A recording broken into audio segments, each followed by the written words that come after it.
नमस्कार दोस्तों, स्वागत है आपका आज के इस यूट्यूब वीडियो में जिसमें कि मैं आपको लेके आया हूँ कुछ ऐसे रिजल्ट्स जो कि अभी तक के अच्छे रिजल्ट्स में माने जाएंगे। और इसमें मैंने जो कंपनी सेलेक्ट किया उनको कुछ फिल्टर्स के बेस पे सेलेक्ट किया, जो कि मैं आपको बताऊंगा कि कौन से फिल्टर्स हमने लगाए हैं और कौन से ऐसे फिल्टर्स हैं जिसके बेस पे हमने स्टॉक को रिजेक्ट भी किया है। क्योंकि काफ़ी बार क्या होता है कि कुछ स्टॉक्स में रिजल्ट अच्छा है, लेकिन अगर उनका प्राइस मोमेंटम अच्छा नहीं है तो वहाँ पे हमको नहीं देखना चाहिए, क्योंकि हो सकता है कि आने वाला रिजल्ट खराब हो, या हो सकता है कि वो जो डाउन ट्रेंड में स्टॉक है वो काफ़ी लंबे टाइम तक वहीं पे चलता रहे। और कुछ स्टॉक्स में क्या होता है कि अगर अच्छा रिजल्ट आया उसके बावजूद भी स्टॉक ज़्यादा ऊपर नहीं जा रहा है या रादर नीचे जा रहा है, तो वहाँ पे हमको वैल्यूएशन भी देखना है कि अगर वैल्यूएशन भी महंगा है तो वो भी एक रिस्क फैक्टर होता है। तो इस बेस पे हमने स्टॉक्स को कुछ को रिजेक्ट भी किया है जिनमें अच्छे रिजल्ट आए थे, और जो सेलेक्ट स्टॉक्स हमने सेलेक्ट किया है इनमें वैल्यूएशन खुद कुछ हद तक रीजनेबल है। बहुत ज़्यादा सस्ते वैल्यूएशन नहीं है काफ़ी जगह, लेकिन कुछ हद तक रीजनेबल वैल्यूएशन है। और साथ ही साथ जो प्राइस मोमेंटम है या वो साइडवेज है या वो ऊपर को है। हालांकि हाल फिलहाल में मार्केट खराब है तो ज़्यादातर स्टॉक्स जो है वो करेक्शन मोड में ही दिख रहे हैं, लेकिन ऐसे करेक्शन में आपको अपॉर्चुनिटी इन स्टॉक्स में मिल सकती है जिनमें अच्छे रिजल्ट्स आए हैं। तो चलिए हम बात करते हैं चलिए हम शुरुआत करते हैं आज के इस वीडियो की। और सबसे पहले मैं आपको बताता हूँ कि ये 2022 जनवरी तक के रिजल्ट्स जो भी आए हैं उन रिजल्ट्स की हम बात कर रहे हैं। उसके बाद जो भी रिजल्ट्स आए हैं उसकी वीडियो हम फिर से लेके आएंगे, और आज हम 5 स्टॉक्स की बात करेंगे। तो सबसे पहले मैं वीडियो शुरू करने से पहले आपको बता देता हूँ कि सिलेक्शन क्राइटेरिया क्या है हमारा। तो सबसे पहले की ग्रोथ जिसमें अच्छा लगभग 15%, 14-15% या उससे ऊपर का रेवेन्यू ग्रोथ जिन कंपनीज में है उनकी हम बात करेंगे। फिर हम उस कंपनीज को हमने सेलेक्ट किया जिसमें आरओसी और आरओई थोड़ा हाई है। जिनमें आरओसी और आरओई उतने अच्छे नहीं, यानी 10% से कम है, डबल डिजिट से कम है, उनकी हमने बात नहीं की है इस एनालिसिस में। उसके बाद फिर हमने डेट टू इक्विटी रेशियो का भी ध्यान रखा है कि अगर कोई बैंकिंग या फाइनेंशियल्स के अलावा कोई और कंपनी हम सेलेक्ट कर रहे हैं तो उसमें डेट टू इक्विटी रेशियो बहुत ज़्यादा ना हो। फिर जो रिजेक्शन क्राइटेरिया है इस सिलेक्शन का, सबसे पहला तो है कि एक्सट्रीमली हाई वैल्यूएशन, जो कि 8-10 टाइम सेल्स के या 60-70 मल्टीपल पी मल्टीपल जो है नॉर्मलाइज अर्निंग के, उसके ऊपर जो स्टॉक्स हैं वो हमने नहीं सेलेक्ट किए हैं ताकि थोड़ा सा वैल्यूएशन में रीजनेबलनेस रहे। उसके बाद फिर हमने वो स्टॉक भी रिजेक्ट किए हैं कि जहाँ पे प्राइस मोमेंटम जो है वो वीक लग रहा है, कि रिजल्ट आए हैं लेकिन उसके अलावा उसके बाद भी स्टॉक जो है वो डाउन ट्रेंड में है। अब अगर वो स्टेबलाइज होगा वहां से वो डिफरेंट चीज़ है, लेकिन हमने वो स्टॉक कोशिश की है सेलेक्ट करें जो कि या तो ऑलरेडी अपवर्ड ट्रेंड में है या फिर साइडवेज चल रहे हैं, कि जहां से वो ब्रेकआउट कर सकते हैं। तो ये हमारा कुछ सिलेक्शन और रिजेक्शन क्राइटेरिया बेसिक सा। और हमने 5 स्टॉक की हम आज के इस वीडियो में बात करेंगे, जिसको कि हम ब्रीफली देखेंगे कि कंपनी क्या करती है, क्या इन फ्यूचर कुछ डेवलपमेंट हो सकते हैं, क्या कुछ रिस्क फैक्टर्स हैं, क्या रिसेंट नंबर्स रहे हैं। तो ब्रीफ में हम उनकी बात करेंगे, बहुत ज़्यादा डिटेल्ड एनालिसिस नहीं करेंगे। और उसके अलावा अगर आपको इनमें से कुछ कंपनी कोई अच्छी लगे तो आप हमें कमेंट बॉक्स में उसके बारे में बोल सकते हैं, हम डिटेल्ड उस पर वीडियो भी बना सकते हैं अगर उस पर ज़्यादा कमेंट्स आते हैं तो चलिए शुरू करते हैं हमारा आज का वीडियो। लेकिन उससे पहले अगर आपने अभी तक चैनल को सब्सक्राइब नहीं किया है तो चैनल को सब्सक्राइब कर लीजिए, क्योंकि यहाँ पे मैं आपके लिए रेगुलरली इसी तरह का वीडियोस लेके आता रहूँगा, जिससे कि आप खुद सीखेंगे कि कुछ खुद खुद कुछ एक अच्छे इन्वेस्टर किस तरह बन सकते हैं। तो सबसे पहले हम बात करेंगे आज के वीडियो में इन्फोबीन्स टेक्नोलॉजी की, जो कि आईटी सेक्टर से है। फिर हम बात करेंगे बजाज कंज्यूमर केयर की, जो कि कंज्यूमर सेक्टर से है। और बजाज कंज्यूमर केयर एक इंटरेस्टिंग स्टॉक लग रहा है, क्योंकि काफ़ी समय बाद इसमें ग्रोथ आया है और काफ़ी समय बाद कुछ पॉजिटिव चीज़ें भी चेंज हुई हैं इसमें, तो उसकी भी हम बात करेंगे।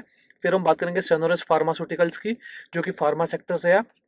इसके भी नंबर्स काफ़ी अच्छे रहे हैं रिसेंट में। ये रिसेंटली लिस्टेड आईपीओ है, ज़्यादा टाइम नहीं हुआ है इसको। उसके बाद फिर हम बात करेंगे पॉलीकैप इंडिया की। ये एक kind of large cap company है वायर्स एंड केबल्स में, आप में से काफ़ी ज़्यादा लोग इसमें इससे फैमिलियर भी होंगे। फिर हम बात करेंगे एयू स्मॉल फाइनेंस बैंक की, जिसमें नंबर्स काफ़ी अच्छे हैं और कुछ चेंजेस हो रहे हैं। हालांकि वैल्यूएशन यहाँ पे उतने चीप नहीं रह गए हैं, क्योंकि स्टॉक ने पिछले 1-1.5 साल में काफ़ी अच्छी रैली दिया है। तो चलिए शुरू करते हैं हमारा आज का ये वीडियो। और सबसे पहले हम बात करेंगे इन्फोबीन टेक्नोलॉजीज़ की। तो जैसा कि टेक्नोलॉजीज इन्फोबीन नाम से आपको पता लग रहा है कि कंपनी जो है वो आईटी रिलेटेड सर्विसेज में काम करती है, जो कि अब फोकस कर रही है एआई ड्रिवन सॉफ्टवेयर पे। तो इनका जो मार्केट कैप है काफ़ी छोटा है, 2100 करोड़ का। लेकिन उसके अलावा रिसेंट जो पिछले 1-2-3 क्वार्टर में रिजल्ट्स आए हैं वो काफ़ी इंप्रेसिव रिजल्ट्स हैं। अब इसको आप देख सकते हैं कि क्या ये रिजल्ट इन फ्यूचर कंटिन्यू कर सकते हैं। और जो करंट प्राइस ट्रेंड है वो भी इसका अपवर्ड्स को है। तो यहाँ पे हम अगर देखें तो ये सबसे पहले तो हम इनका प्राइस ट्रेंड देखते हैं जाके। यहाँ पे ये देखें कि अगर हम वीकली सेटअप पे अपने जाके देखते हैं तो ये देखें कि प्राइस ट्रेंड जो है वो पहले डाउन में था, उसके बाद यहाँ पे स्टेबलाइज हुआ, और फिर यहाँ पे 20 जून 2025 से ये स्टॉक लगभग 400 रुपये का स्टॉक, जो कि आज लगभग लगभग 800 से ऊपर चला गया, 1000 पे जाके आया था। तो ये हाँ, तो मतलब 1 साल के अंदर लगभग 2.5 गुना हो गया स्टॉक।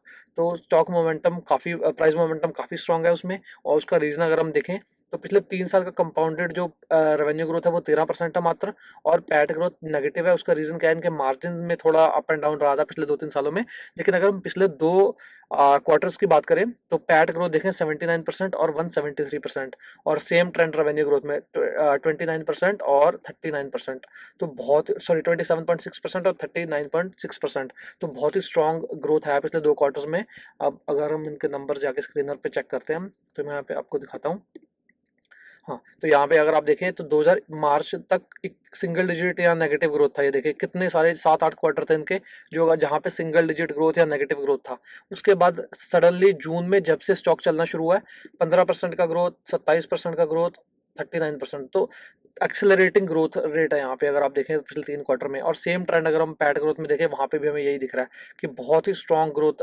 उससे अर्निंग जो रेवेन्यू ग्रोथ है उससे पहले ही पैट ग्रोथ आना शुरू हो गया था, लेकिन पिछले 2-3-4 क्वार्टर में भी काफी स्ट्रॉन्ग पैट ग्रोथ रहा है। तो मार्जिन एक्सपेंशन जो है वो कंपनी का सिग्निफिकेंटली हुआ है। यहाँ पे अगर आप देखें तो 20, 21, 25, तो ये मार्जिन ये जो 15, 16, 17% के आसपास थे, जो कि अब बढ़ के 20 से 22% के रेंज में चले गए हैं।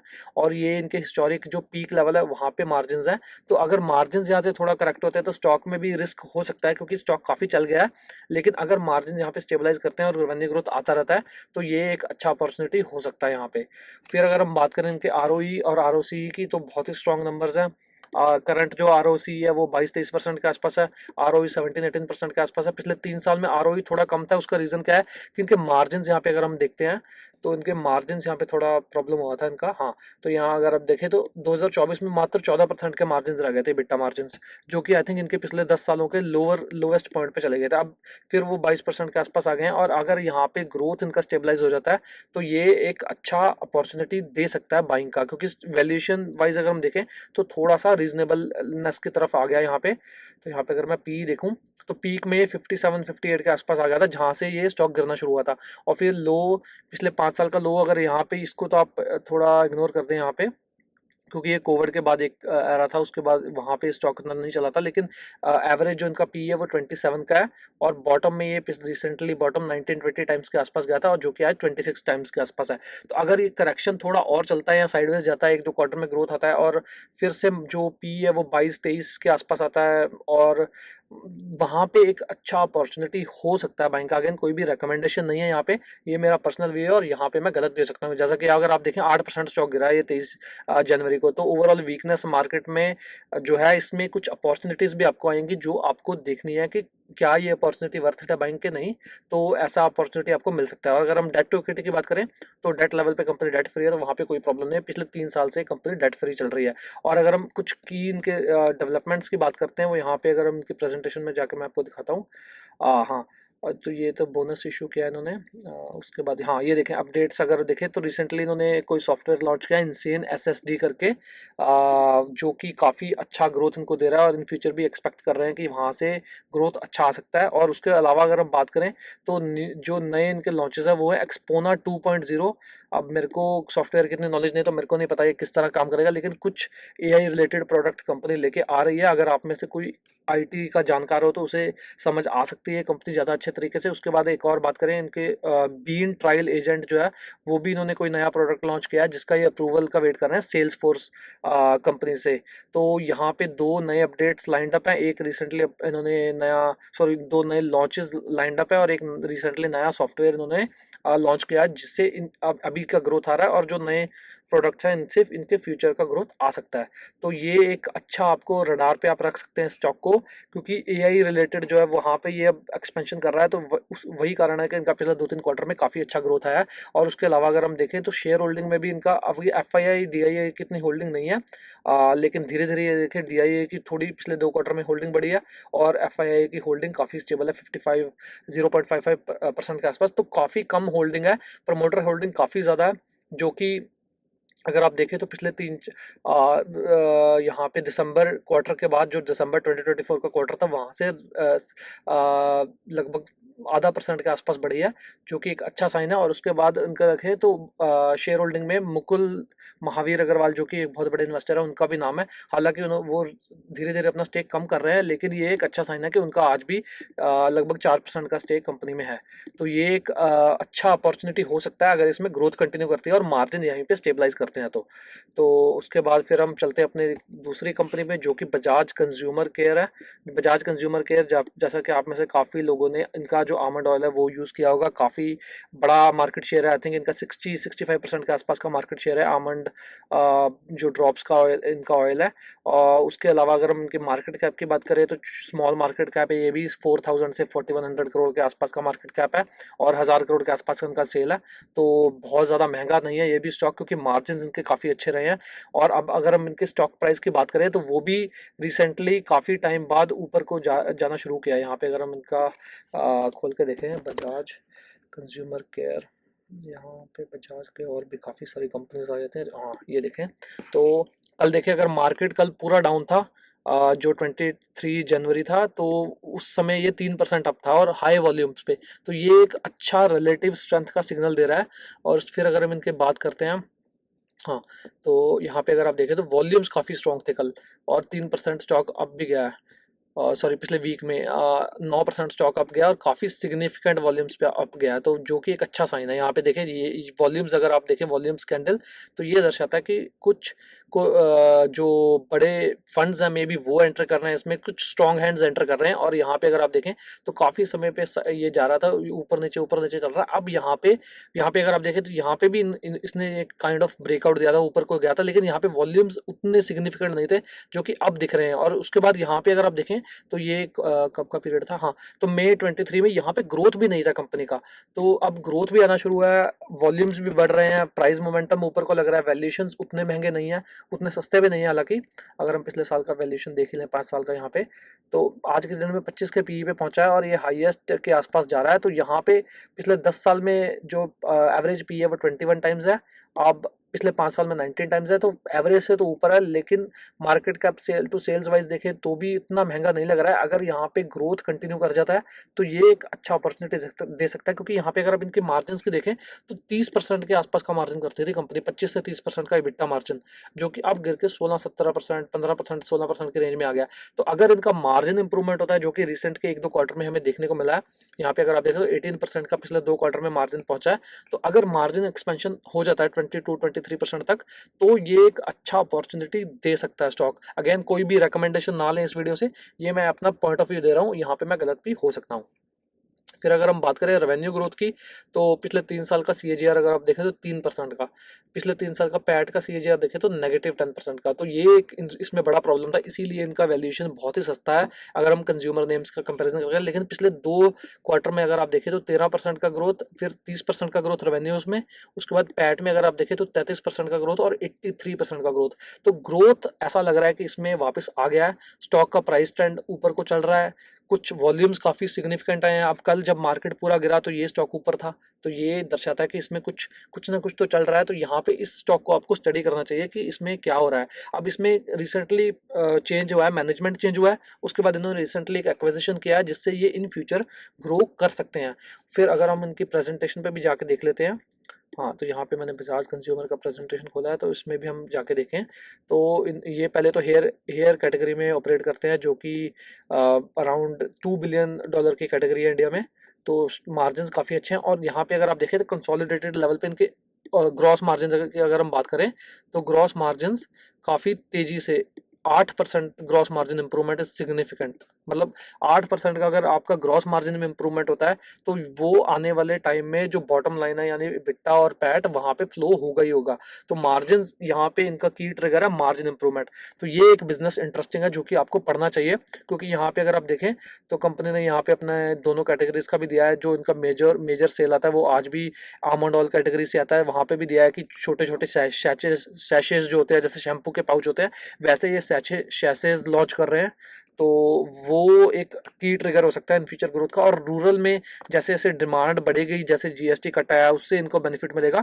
फिर हम यहाँ पे अगर हम इनकी बात करें तो इन्होंने ये तीनों सेगमेंट में भी अपना बिजनेस दिया कि इंटरनेशनल बिजनेस से किस तरह परफॉर्मेंस रहा है, जो कि रिसेंट क्वार्टर में इन्होंने बोला कि वीक रहा है। ऑर्गेनाइज ट्रेड से बोला कि अच्छा ग्रोथ आ रहा है। जनरल ट्रेड में ये धीरे धीरे डिस्ट्रीब्यूशन जो है उसको एक्सपेंड कर रहा है रूरल में स्पेशली, जहाँ से ये इन फ्यूचर एक्सपेक्ट कर रहे हैं कि डिमांड इंप्रूव हो सकता है।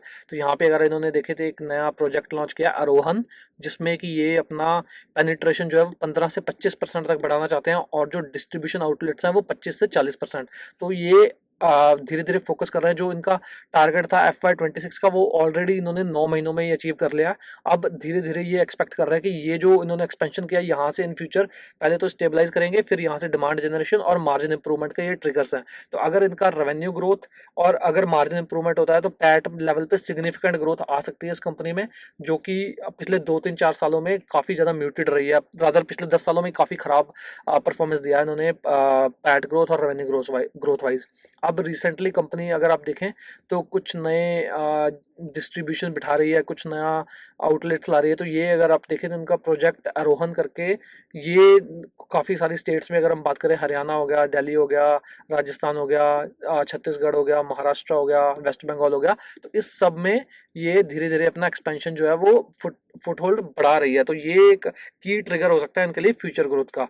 तो उसके बाद फिर अगर हम बात करते हैं इनका ROE और ROCE की, तो ROCE 22% की है जो करंट है, ROE 21.24% की, तो बहुत ही स्ट्रॉन्ग है। और पिछले 3 साल के अगर हम एवरेज पकड़ें तो 17.71% का एवरेज ROCE है और 17.66% का एवरेज ROE है। तो ROE ROCE काफ़ी स्ट्रॉन्ग है, यहाँ पे कोई प्रॉब्लम नहीं है। और जैसे जैसे मार्जिन इंप्रूवमेंट होंगे तो शायद ये 25% से भी ऊपर जा सकते हैं दोनों नंबर्स। अगेन जाएंगे कि नहीं जाएंगे नो वन नोज, लेकिन ये जा सकते हैं। और आज के डेट में अगर हम देखें तो कंपनी डेट फ्री है, तो स्मॉल मार्केट कैप है, डेट फ्री कंपनी है, ROE ROCE अच्छा है, रिसेंटली ग्रोथ इंप्रूवमेंट हुआ है, फ्यूचर ट्रिगर्स हैं ग्रोथ इंप्रूव होने के, रिसेंट मैनेजमेंट चेंज हुआ है, इन्होंने एक एक्विजिशन किया है। तो काफ़ी सारे ट्रिगर्स हैं जो इन फ्यूचर इनकी ग्रोथ को ड्राइव कर सकते हैं, और ये एक इंटरेस्टिंग कंपनी हो सकती है जो कि आपको इसके बारे में जाके पढ़ना चाहिए। मेरे को ये कंपनी काफ़ी अच्छी लग रही है। और रिसेंटली अगर हम इनकी शेयर होल्डिंग में भी देखें तो I think HDFC mutual fund ने इनमें शेयर होल्डिंग बढ़ाई है। अगर हम DIA इसकी शेयर होल्डिंग जाके देखते हैं, हाँ, तो HDFC ने आई थिंक 20 दिसंबर 2025 का तो अभी तक डेटा आया नहीं, आ गया सॉरी, हाँ 7.16% यहाँ पे देखें तो इन्होंने सितंबर क्वार्टर से ही इसमें शेयर होल्डिंग बढ़ानी शुरू कर दी थी, और अब आज के डेट में 7.16% का इनका होल्डिंग है। उससे पहले भी होल्डिंग था, इन्होंने आई थिंक नाम चेंज हुआ है यहाँ पे, लेकिन इसमें इनका काफ़ी अच्छा स्टेक है।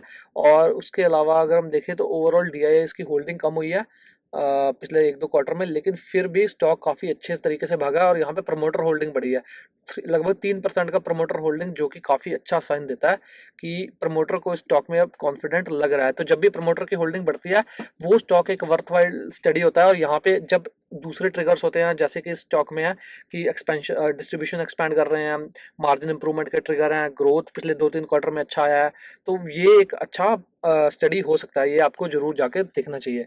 फिर हम आ जाते हैं अपने स्टॉक नंबर 3 पे, जो कि है सेनोरस फार्मा, जो कि काफ़ी high margin high value added category में ऑपरेट करता है। तो research driven pharmaceutical company focus on identifying and developing complex generic drugs, niche market focus target under penetrated drugs category to capture unique market opportunities. तो इसके margin जो है वो काफ़ी स्ट्रॉन्ग है, 30% के आसपास का EBITDA करती है कंपनी, जो कि दिखाता है कि कंपनी काफ़ी हाई वैल्यू एडेड सेगमेंट पे फोकस कर रही है। फिर अगर हम बात करें मार्केट कैप की, तो ये भी एक स्मॉल मार्केट कैप है, जो कि अंडर 4000 करोड़ 37-3800 करोड़ के आसपास का मार्केट कैप इसका चल रहा है। प्राइस ट्रेंड अगर हम देखें तो आज के डेट में अपवर्ड्स है, हालांकि रिसेंट जो पिछले 1-2 हफ्ते में मार्केट में हुआ है जो कि काफ़ी करेक्शन आया है, तो उसमें इसने भी काफ़ी ऊपर से आई थिंक थोड़ा गिरा है 8-10%, लेकिन फिर भी कंपनी जो है वो अच्छा स्ट्रेंथ दिखा रही है। अगर हम प्राइस वाइज देखें, यहाँ पे अगर आप देखें तो प्राइस ट्रेंड ऊपर को है, अभी भी प्राइस ट्रेंड 50 मूविंग जो डे मूविंग एवरेज है उससे ऊपर है। तो IPO के बाद स्टेबलाइज और उसके बाद सीधा ये ऊपर को जा रहा है। और आज के डेट में अगर हम PE देखें तो अराउंड 36 टाइम्स है, जो कि आई थिंक इनके बॉटम 34 के टाइम्स के आसपास बनाया था इसने PE पे, तो जो कि काफ़ी स्ट्रॉन्ग लग रहा है कि कंपनी का वैल्यूएशन वाइज कंपनी अच्छा लग रही है यहाँ पे। तो 6.3 टाइम्स का सेल्स है, जो कि बॉटम में 5.7 टाइम्स था। मार्जिन के काफ़ी स्ट्रॉन्ग है 30-31% के आसपास, और कंपनी एक्सपेक्ट कर रही है कि इन फ्यूचर मार्जिन यहाँ से थोड़ा और इम्प्रूव हो सकते हैं। तो मार्जिन्स में इनमें मैं अभी आपको बताता हूँ कि क्या प्रॉब्लम था इनका, कि इनका जो एमर्जिंग मार्केट सेगमेंट है वहाँ से इनका मार्जिन वहाँ पे काफ़ी कम था। लेकिन अगर हम रेवेन्यू ग्रोथ की बात करें पिछले 3 साल का सीएजीआर, तो 204% का सीएजीआर, यानी हर साल 3 गुना रेवेन्यू किया है। और पैट में 290% का सीएजीआर, मतलब इंसेन इंसेन ग्रोथ यहाँ पे। फिर अगर हम पैट लेवल पे पिछले 2 क्वार्टर की ग्रोथ देखते हैं तो 84% था, रिसेंट क्वार्टर में 152% था, पिछले क्वार्टर में यानी कि दिसंबर 2025 क्वार्टर में 2025 क्वार्टर में सॉरी 84% का पैट ग्रोथ था। और सॉरी यार, रेवेन्यू मैंने लिख दिया, लेकिन ये पैट ग्रोथ था। तो उसके बाद अगर हम बात करें जो क्वार्टर था इससे पिछला वाला सितंबर 2025 में, तो उसमें 152% का पैट ग्रोथ था। यहाँ पे मैं अगर स्क्रीनर पे ले जाता हूँ आपको, और यहाँ पे मैं हाँ, तो यहाँ पे अगर आप देखें तो 61, 69%, फिर 72% और सिग्निफिकेंट ग्रोथ यहाँ पे अगर आप देखें। और सेम ट्रेंड अगर पैट ग्रोथ लेवल पे देखें तो 84%, 152%, 84%, 142%। यहाँ पे एक क्वार्टर स्लो डाउन था, लेकिन उसके अलावा काफ़ी स्ट्रॉन्ग ग्रोथ रहा है कंपनी का। और पिछले अगर हम 2022 से देखें तो 14 करोड़ का रेवेन्यू लगभग 600 करोड़ के आसपास ले गई कंपनी, मतलब इंसेन लेवल ग्रोथ हो रहा है कंपनी में। और 1 करोड़ का जो पैट था वो अब 100 करोड़ का हो गया। तो अब कंपनी एक्सपेक्ट कर रही है आने वाले ये शायद एक अगले साल में 150 करोड़ तक भी जा सकता है, या 140 करोड़ के आसपास। तो काफ़ी अच्छा ग्रोथ है कंपनी में, मार्जिन इंप्रूवमेंट हुए हैं सिग्निफिकेंटली यहाँ से। तो उसके बाद फिर अगर हम बात करते हैं कंपनी के रिटर्न रेशियोज की, तो रिटर्न रेशियोज इनके आज के डेट में थोड़े से लो हैं। अगर हम बात करें आरओई की तो 10.5% के आसपास है, 3 साल का एवरेज 13.61% है। आरओसी की बात करें तो 12.22% है, और 3 साल का एवरेज 9.72% है। अब मैं इसका रीज़न बताता हूँ आपको कि कंपनी जब एक्सपेंशन फेज में थी, यहाँ पे अगर आप देखें तो इन्होंने डेट काफ़ी ज़्यादा लिया था, उसी वजह से इन्होंने आईपीओ किया रिसेंटली। तो यहाँ पे अगर आप देखें 2024 तक 250 करोड़ के आसपास का इनका डेट था। आई थिंक इनमें अगर लीज लाइबिलिटीज निकाल दें तो लगभग 250 करोड़ के आसपास का डेट था, और बुक वैल्यू 200 करोड़ थी, मतलब 1 टाइम से ऊपर का डेट चला गया था। लेकिन अब इन्होंने वो डेट को कम किया है, बुक वैल्यू जो है वो बढ़ी है रिसेंट जो इन्होंने आईपीओ किया उसके बाद। और यहाँ पे अगर आप देखें तो 63, तो सिग्निफिकेंट इन्होंने यहाँ पे देखें अगर हम कैपिटल वर्क इन प्रोग्रेस, तो काफ़ी बड़ा एक्सपेंशन किया है पिछले 2-3 सालों में, जो कि अब कंपनी एक्सपेक्ट कर रही है कि इन फ्यूचर इसके जो फ्रूट्स हैं इनको वो मिलेंगे। अब धीरे धीरे अगर हम देखें तो इनका कैश फ्लोज भी पिछले 4 सालों में नेगेटिव रहा है। लेकिन अब एक इंटरेस्टिंग चीज़ मैं दिखाता हूँ आपको, इनके अगर हम प्रेजेंटेशन में जाते हैं तो ये देखें, cash flow from operation for Q3 FY26 stood at 19 crore, and for 9 months it stood at 51 crore. Significant growth over last year. Our EBITDA to cash flow conversion has improved. तो जो कि negative था वो अब इनका cash flow positive हो गया, और अब कंपनी एक्सपेक्ट कर रही है कि जो इनका एक्सपेंशन फेज था ये उससे ओवर आ गए हैं। अब इन फ्यूचर इनका जो कैश फ्लोज है वो पॉजिटिव रहेगा यहाँ से। फिर उसके बाद अगर हम बात करें product development, 46 approved ANDAs covering 137 strength with over 100 strength yet to be launched. तो मतलब 22 जो and 22 additional ANDAs under development with 50 plus strength. तो मतलब 46 प्रोडक्ट जो इनके ANDAs अप्रूव हो गए हैं, और 22 जो और ANDA वो ये और प्लान कर रहे हैं फाइल करने को, providing strong visibility for growth in regulated business in coming years. तो कंपनी का जो मेजर रेवेन्यू आता है वो यूएस हो गया, या और रेगुलेटेड मार्केट्स हो गए, और कुछ एमर्जिंग मार्केट्स हो गई, वो साउथ अमेरिका में हो गए या मिडिल ईस्ट में हो गए, तो वहाँ से कंपनी का रेवेन्यू ग्रोथ आता है। और साथ ही साथ कंपनी अब प्लान कर रही है न्यूजीलैंड, ऑस्ट्रेलिया टाइप जो और रेगुलेटेड मार्केट है वहाँ से भी अपना शेयर, जो रेवेन्यू शेयर है उसको ग्रो करना चाहते हैं। फिर अगर हम बात करें एमर्जिंग मार्केट सेगमेंट, जहाँ पे इनका की प्रॉब्लम था कि यहाँ पे इनका EBITDA बहुत कम था। यहाँ पे अगर आप देखें revenue from emerging market grow by 48%, तो रेवेन्यू 48% ग्रो हुआ है रिसेंट क्वार्टर में।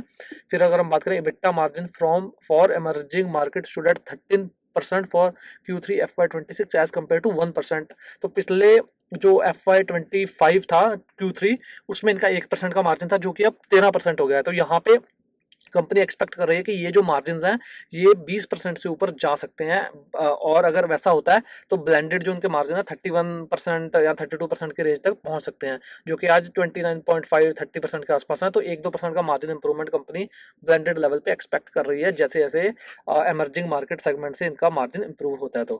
तो यहाँ पे ये एक इनका प्रॉब्लम था जो कि सॉल्व हो गया। उसके बाद रिसेंटली इन्होंने एक एक्विजिशन किया है, इसमें 75% स्टेक एक्वायर कर लिया है, और उस कंपनी में का यहाँ पे अगर आप देखें तो यहाँ उससे पहले मैं आपको ये दिखाता हूँ कि कंपनी के ये देखें तो सिग्निफिकेंट लॉन्चेस किए नए। अगर आप इस स्लाइड को जाके पढ़ेंगे तो आपको पता लगेगा कि किस तरह से कंपनी अपने जो प्रोडक्ट है वो लॉन्च कर रही है, और किस तरह से फ्यूचर के भी प्लान्स हैं कंपनी के लॉन्चेस में। अगर आप देखें तो 203 3 अप्रूव्ड प्रोडक्ट्स हैं पिछले जो बड़े हैं पिछले 1 साल में। तो 237 जो प्रोडक्ट्स थे इमर्जिंग मार्केट में, अब वो 450 हो गए हैं।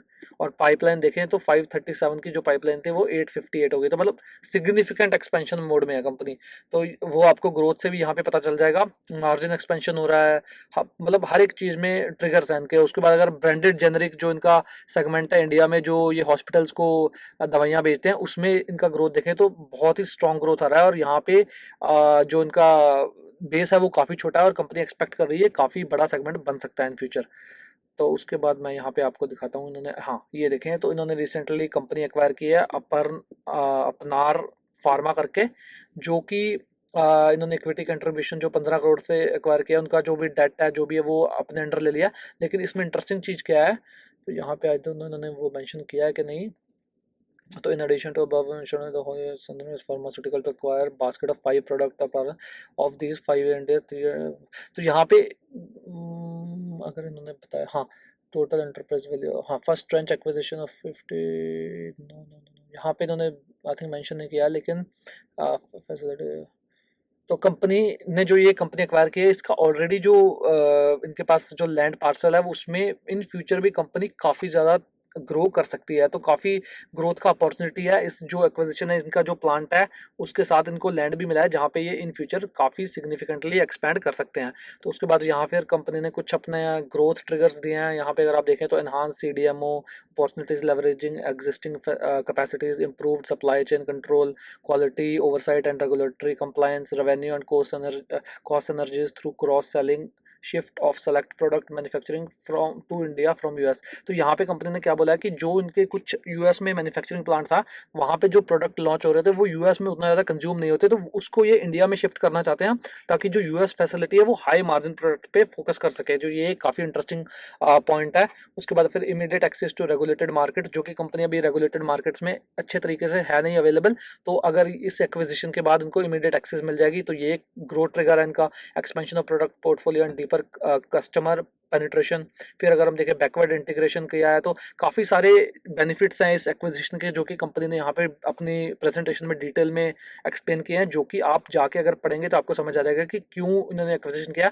उसके बाद फिर यहाँ पे कंपनी ने अपने स्ट्रेंथ्स बताई हैं कि कहाँ क्या इनका कोर स्ट्रेंथ है, क्योंकि US से इनका काफ़ी रेवेन्यू आता है, जहाँ पे इनके मार्जिन भी बहुत ही स्ट्रॉन्ग है। आई थिंक 40% के आसपास का EBITDA मार्जिन है, जो कि दिखाता है कि काफ़ी हाई वैल्यू एडेड सेगमेंट में कंपनी ऑपरेट करती है। तो अगर हम इनकी प्रेजेंटेशन जाके देखेंगे, काफ़ी इंटरेस्टिंग चीज़ें हैं इसमें, तो ये कंपनी भी आपको जाके पढ़नी चाहिए। फिर अगर हम देखें फाइनेंशियल, जैसा कि मैंने बताया कि डेट कंपनी ने कम किया है, उसके बाद थोड़ा डेट कम हुआ है, थोड़ी बुक वैल्यू बढ़ी है, तो डेट टू इक्विटी रेशियो काफ़ी अच्छे तरीके से इंप्रूव हुआ है, जो कि 1 से ऊपर था, अब वो 0.28 टाइम्स है। तो डेट भी आज के डेट में काफ़ी रीजनेबल लग रहा है हमें। तो ओवरऑल कंपनी अच्छी लग रही है। फिर अगर हम बात करते हैं अपनी कंपनी नंबर 4 की, जो कि पॉलीकैब, काफ़ी सारे लोग आप में से इनके प्रोडक्ट यूज़ भी कर चुके होंगे, इससे फैमिलियर भी होंगे। इनके स्विचेस आते हैं, इनके फैंस आते हैं, इनके वायर्स आते हैं, काफ़ी डिफरेंट डिफरेंट प्रोडक्ट में कंपनी ऑपरेट करती है। लेकिन मेजर जो सेगमेंट है आज भी इनका वायर्स एंड केबल सेगमेंट है।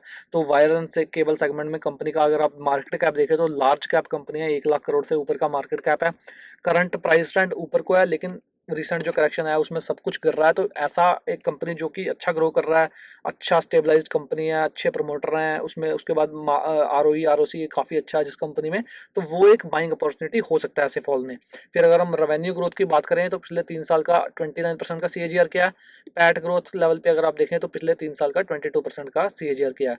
पिछले 2 क्वार्टर में काफ़ी अच्छा ग्रोथ आया दोनों रेवेन्यू और पैट लेवल पे। तो ग्रोथ कंपनी बहुत ही टाइम से करी जा रही है। ये हो गया KEI हो गया, RR काबिल में भी अभी ग्रोथ रिसेंटली लग रहा है। यहाँ पे अगर आप देखें तो 4% का गिरा है। तो एक दो पिछले हफ्तों में तो सब कुछ ही गिरा है। यहाँ पे अगर आप देखें तो लगभग 8,000 के आसपास का स्टॉक था, जो कि 6700 के आसपास आ गया। तो PE वाइज अगर आप देखें तो जो पीक में 63 टाइम्स था 2024 में, वो आप गिर के 38 टाइम्स के आसपास आ गया है। तो ये एक अच्छा स्टॉक है जो आप रडार पे रख सकते हैं। अगेन कोई भी रिकमेंडेशन नहीं है, लेकिन वैल्यूएशन वाइज थोड़ा सा अब ये रीजनेबल लगने लग गया है, जो महंगा था। तो वैल्यूएशन वाइज ये स्टॉक रीजनेबल लग रहा है। उसके बाद अगर आप ग्रोथ रेट देखें तो कंसिस्टेंट ग्रोथ, मतलब 20% 25% कंसिस्टेंट ग्रोथ। पिछले अगर 5 साल का CAGR यहाँ पे पकड़े तो 20% का CAGR किया है, पैट लेवल पे 21% का, तो बहुत ही स्ट्रॉन्ग ग्रोथ आ रहा है इस कंपनी में। और अगर ये थोड़ा सा प्राइस गिर के स्टेबलाइज होता है तो ये एक अच्छा बाइंग अपॉर्चुनिटी हो सकता है। अगेन कोई भी रिकमेंडेशन नहीं है, कल को इसमें हम गलत भी हो सकते हैं, क्योंकि अडानी और बिरला वो भी अब कैपेसिटी लेके आ रहे हैं केबल्स में, तो अगर उनकी कैपेसिटी आने की वजह से मार्केट में ओवर सप्लाई होता है तो मार्जिन पे इम्पैक्ट आ सकता है और ग्रोथ रेट पे भी इम्पैक्ट आ सकता है, वो फिर चाहे पॉलीकाब हो चाहे KEI हो, क्योंकि KEI में भी काफ़ी अच्छे रिजल्ट्स आए हैं, लेकिन वहाँ पे भी रिजल्ट अच्छे आने के बावजूद स्टॉक गिरा है। और वहाँ पे भी अब थोड़े थोड़े अगर वैल्यूएशंस हम देखें तो हम देख ही लेते हैं यहाँ पे जाके, तो KEI का भी हम, हाँ, तो KEI इंडस्ट्रीज का देखें तो 42 टाइम्स है, तो पॉलीकैब से तो महंगा ही है, हाँ, तो इस ये भी थोड़ा देखें तो प्राइस थोड़ा सा रीजनेबलनेस की तरफ आया, अभी भी सस्ता तो नहीं बोलेंगे हम दोनों को, तो अभी भी थोड़े महंगे हैं, लेकिन ग्रोथ रेट वाइज देखें तो सस्ता है। लेकिन अगर हम देखें कि अडानी और बिरला की अगर कैपेसिटी आती है तो वहाँ पे फिर प्रॉब्लम आ सकती है इन कंपनीज को। तो यहाँ पे अगर आप ग्रोथ रेट देखें तो पॉलीकैब से कम ग्रोथ रेट है, हालांकि बेस भी इनका छोटा है, लेकिन ओवरऑल देखें तो दोनों कंपनीज अच्छी हैं, आप दोनों कंपनीज भी देख सकते हैं। लेकिन KEI को हमने इसलिए कवर नहीं किया क्योंकि थोड़ा वैल्यूएशन महंगा था और साथ ही साथ उसमें गिरावट भी इससे थोड़ा ज़्यादा आई, तो शायद पॉलीकैब एक अच्छा बाइंग अपॉर्चुनिटी हो सकता है अगर प्राइस स्टेबलाइज करता है तो। फिर अगर हम रिटर्न ऑन कैपिटल एम्प्लॉयड और ROE की बात करें, कोई प्रॉब्लम नहीं है यहाँ पे, दोनों में बहुत ही स्ट्रॉन्ग रिटर्न मैट्रिक्स हैं। पिछले 3 सालों की बात करें, करंट बात करें, बहुत ही स्ट्रॉन्ग मैट्रिक्स हैं, 20% से ऊपर का दोनों। डेट टू इक्विटी रेशियो है वो डेट फ्री है कंपनी, तो यहाँ पे भी कोई प्रॉब्लम नहीं है। फिर हम यहाँ अगर इनकी प्रेजेंटेशन में जाके देखें तो कुछ इंटरेस्टिंग, तो इनका एक FMEG करके बिजनेस है, ये एक ट्रिगर हो सकता है इन फ्यूचर मार्जिन इंप्रूवमेंट में, क्योंकि रिसेंटली ये पॉजिटिव हुआ है। यहाँ पे अगर आप देखें EBIT लेवल पे, ऑपरेटिंग लेवल पे ये प्रॉफिटेबल नहीं थे 2025 में, जो कि अब 2026 में ये 1.9% का प्रॉफिट किया है। तो अगर इस सेगमेंट में थोड़ा सा और प्रॉफिटेबिलिटी बढ़ती है तो ये की ट्रिगर हो सकता है मार्जिन इंप्रूवमेंट का इन फ्यूचर। तो यहाँ से ग्रोथ भी अच्छा आ रहा है इनका, और ये इन फ्यूचर का मार्जिन को इम्प्रूव करता है, तो शायद इनके मार्जिन यहाँ से थोड़े और ब्लेंडेड लेवल पे इम्प्रूव हो सकते हैं। तो ओवरऑल कंपनी अच्छी है, आप इसको ज़रूर देख सकते हैं अगर आप लार्ज कंपनी प्रेफर करते हैं इन्वेस्ट करने के लिए तो। अगेन कोई भी रिकमेंडेशन नहीं है यहाँ पे। फिर हम बात करते हैं अपने आज के लास्ट स्टॉक की, जो है AU स्मॉल फाइनेंस बैंक। तो AU स्मॉल फाइनेंस बैंक में काफ़ी स्ट्रॉन्ग ग्रोथ है पिछले 3 साल में, 39% का CAGR। पैट CAGR पे थोड़ा कम है क्योंकि इन्होंने रिसेंट कुछ इन्वेस्टमेंट्स किए थे, उस वजह से अभी इनके कॉस्ट काफ़ी बढ़ा हुआ है, तो उस वजह से पैट CAGR थोड़ा सा as compare to revenue CAGR कम है, लेकिन नंबर्स जो हैं वो काफ़ी अच्छे आ रहे हैं। उसके बाद फिर बात करें कि कंपनी जो है वो focus on credit for small businesses, MSME and rural semi urban individuals. तो करंट का जो जो छोटे MSMEs होते हैं उनको ये लोन देते हैं, और उसके अलावा काफ़ी सारे डिफरेंट सेगमेंट्स में भी ऑपरेट करते हैं, गोल्ड लोन हो गया, हाउसिंग लोन हो गया, व्हीकल लोन हो गया, काफ़ी सारे डिफरेंट लोन्स देते हैं कंपनी, जैसा कि सारे बैंक्स देते हैं। करंट जो इनका मार्केट कैप है वो 70 से 75 करोड़ की रेंज में है, जो कि थोड़ा हायर साइड में है, लेकिन फिर भी क्योंकि बैंकिंग में अपॉर्चुनिटी काफ़ी हाई है, फिर भी ये इनका मार्केट कैप, इसको हम मिड कैप या small mid cap type of stock ही बोलेंगे। प्राइस ट्रेंड इनका ऊपर है, पिछले 1-1.5 साल में काफ़ी स्ट्रॉन्ग परफॉर्मेंस दिया। अगर हम इनका यहाँ पे AU स्मॉल का देखते हैं तो AU स्मॉल में अगर हम देखें तो पिछले, हाँ, तो ये जब जब यहाँ पे मार्केट थोड़ा इंप्रूव होना शुरू हुआ था मार्च अप्रैल मई के आसपास, तो 600 का स्टॉक जो था वो 1000 के ऊपर पहुंच गया, यानी कि लगभग 40%, 45, 40 से 50%, सॉरी 50 से 60% का ग्रोथ इनका पिछले 1 साल में हुआ है, जो कि काफ़ी स्ट्रॉन्ग है। लेकिन हम वैल्यूएशन वाइज देखें तो PE लेवल पे थोड़ा सस्ता है, लेकिन बैंक को हम PE से ज़्यादा प्राइस टू बुक लेवल पे देखते हैं।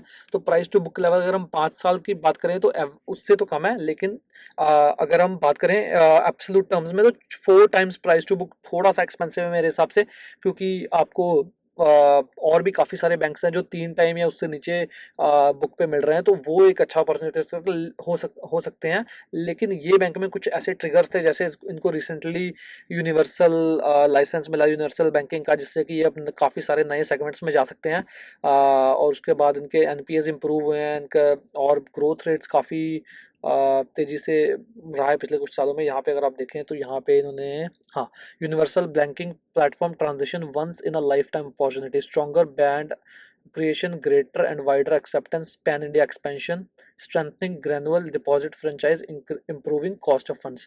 तो जो इनको रिसेंटली यूनिवर्सल बैंकिंग लाइसेंस मिला है, उससे इनके लिए बेनिफिट होगा कॉस्ट ऑफ फंड्स, जो कि बैंक्स के लिए काफ़ी इंपॉर्टेंट मैट्रिक रहता है, तो कॉस्ट ऑफ फंड इनका वहाँ से इंप्रूव हो सकता है।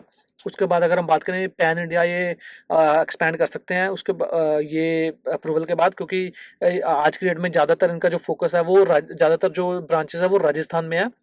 लेकिन इस लाइसेंस के बाद ये और भी पार्ट में और भी जो भारत में डिफरेंट डिफरेंट हिस्से हैं वहाँ पे सिग्निफिकेंटली एक्सपैंड कर सकते हैं। उसके बाद फिर अगर यहाँ पे आप देखें तो उन्होंने कुछ ग्रोथ इंजन दिए हैं कि व्हीकल लोन्स में doubling our distribution, gold loan में बेस काफ़ी लो है और गोल्ड प्राइसेस काफ़ी तेज़ी से बढ़े हैं, तो उसमें भी इनके पास अपॉर्चुनिटी है जो कि काफ़ी लो बेस से काफ़ी तेज़ी से ग्रो कर सकते हैं। फिर मॉर्गेज में हाई कॉम्पिटिशन है लेकिन ग्रोथ वाया जोग्राफिक एक्सपेंशन, तो मॉर्गेजेस लोन में अगर हम देखें तो काफ़ी सारे होम फाइनेंसर्स हैं, जैसे होम फर्स्ट फाइनेंस हो गया या आवास फाइनेंसर हो गया, एप्टस हो गया, काफ़ी सारे डिफरेंट डिफरेंट कंपनीज हैं। उसके बाद बैंक्स भी करते हैं, लेकिन उसमें बोल रहे हैं कंपटीशन काफ़ी आई है, लेकिन उसमें भी ग्रोथ काफ़ी तेज़ी से आ सकता है। फिर अगर हम बात देखें scaling cross sell product built out is completely and ready to scale, insurance, wealth, तो काफ़ी सारे डिफरेंट डिफरेंट प्रोडक्ट्स हैं जो लाइंड अप हैं, जो इनको अभी लाइसेंस मिला है। उसके बाद ये काफ़ी काफ़ी डिफरेंट सेगमेंट्स में जा सकते हैं जो कि पहले ये नहीं जा सकते थे।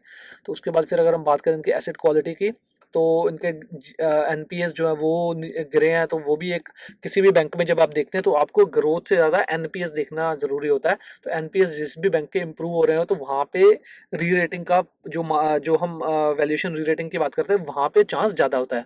तो लोन ग्रोथ देखें तो लोन ग्रोथ भी काफ़ी स्ट्रॉन्ग आ रहा है, 19-20% का लोन ग्रोथ, जो कि काफ़ी अच्छा है। बैंकिंग सेक्टर का 14-15% के आसपास का लोन ग्रोथ है। लेकिन इसमें क्या प्रॉब्लम है, एक तो कासा थोड़ा कम है, कासा रेशियो जो कि करंट अकाउंट सेविंग अकाउंट 29% के आसपास है। ये 35-40% के आसपास हो तो वो जनरली अच्छा माना जाता है, जो कि आज थोड़ा कम है। जैसे जैसे ये इन फ्यूचर अपने ब्रांचेस को स्केल करते हैं डिफरेंट पार्ट्स में, तो वहाँ से इनका अगर कासा इंप्रूव होता है तो इनका कॉस्ट ऑफ फंड भी इंप्रूव होगा, जो कि पिछले कुछ क्वार्टर से हम देख रहे हैं कि इनका कॉस्ट ऑफ फंड्स भी इंप्रूव हुआ है। यहाँ पे अगर हम की प्रेजेंटेशन नीचे जाके देखते हैं, इन्होंने आई थिंक अपना कॉस्ट ऑफ फंड दिया था, एक मिनट, तो ग्रोस लोन का कॉस्ट ऑफ फंड्स कहाँ पे मैंने देखा था, हाँ कॉस्ट ऑफ, हाँ ये देखें, अगर आप कॉस्ट ऑफ फंड्स देखें यहाँ पे, तो जो कि 7.1% का कॉस्ट था पिछले जो 2025 का दिसंबर क्वार्टर था उसमें, अब वो गिर के 6.6 पे आ गया, यानी 0.5% का बहुत ही सिग्निफिकेंट डिफरेंस होता है कॉस्ट ऑफ फंड्स में। तो ये जैसे जैसे इनका कासा रेशियो बढ़ता है, जैसे जैसे ये ग्लोबल बैंक जो यूनिवर्सल बैंक का इनको लाइसेंस मिला उसका इनको बेनिफिट आता है, तो इनकी जो बोरोइंग है वो भी कॉस्ट थोड़ी सी कम हो जाएगी। तो शायद ये 6%, 6.2% के आसपास का कॉस्ट टू फंड देखने को मिले हमें इन फ्यूचर, और उससे इनका आरओई भी इंप्रूव होगा, आरओए भी इंप्रूव होगा, और मार्जिन भी एक्सपैंड करेंगे। जो नेट इंटरेस्ट मार्जिन अगर आप देखें तो नेट इंटरेस्ट मार्जिन यहाँ से और एक्सपैंड कर सकते हैं। फिर अगर हम एक और ट्रिगर देखें वो है कॉस्ट टू इनकम रेशियो का, जो कि जनरली बैंक्स का 40 से 45% की रेंज में होता है। अच्छे बैंक्स का जैसे एचडीएफसी हो गया, एक्सिस हो गया या आईसीआईसीआई हो गया, तो उनमें ये कॉस्ट टू फंड अराउंड 40 से 40% की रेंज में रहता है, 40 से 45% के आसपास, जो कि इनका आज के डेट में काफ़ी हाई है। तो जैसे ही कॉस्ट टू इनकम रेशियो कम होता है तो इनका पैट जो है वो काफ़ी तेज़ी से ग्रो कर सकता है। तो ये कुछ की ट्रिगर्स हैं इनका। फिर प्रोविजन कवरेज भी इनका काफ़ी स्ट्रॉन्ग है, आई थिंक 83% के आसपास का प्रोविजन कवरेज है, जो कि 70% का मैंडेट होता है बैंक्स को। तो उसके बाद अगर इनका पोर्टफोलियो देखें तो जनरली सिक्योर्ड लैंडिंग की तरफ ज़्यादा है बैंक, जो कि एक अच्छा साइन है। तो ये मोटा मोटी काफ़ी अच्छा बैंक लग रहा है।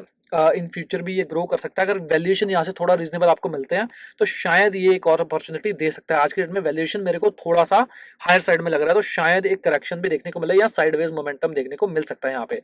फिर अगर हम एसिड रिटर्न ऑन एसिड और रिटर्न ऑन इक्विटी की बात करेंगे इसमें, तो आज के डेट में 14.3% है, 3 साल का एवरेज 13.83% है, तो इम्प्रूवमेंट हुआ है। आरओए 1.6% का है, जो कि और इम्प्रूव हो सकता है जैसे जैसे कॉस्ट टू इनकम रेशियो कम होता है और बैंक और स्केल करता है। तो आरओए अगर ये 1.6 से 1.8% जनरली अच्छा बैंक माना जाता है, लेकिन 2% से ऊपर सिग्निफिकेंट आरओए होता है। अगर 2% तक ये जा सकते हैं, 1.92%, तो ये आईसीआईसीआई बैंक हो गया, एचडीएफसी बैंक हो गया, उस लीग में पहुंच जाएंगे।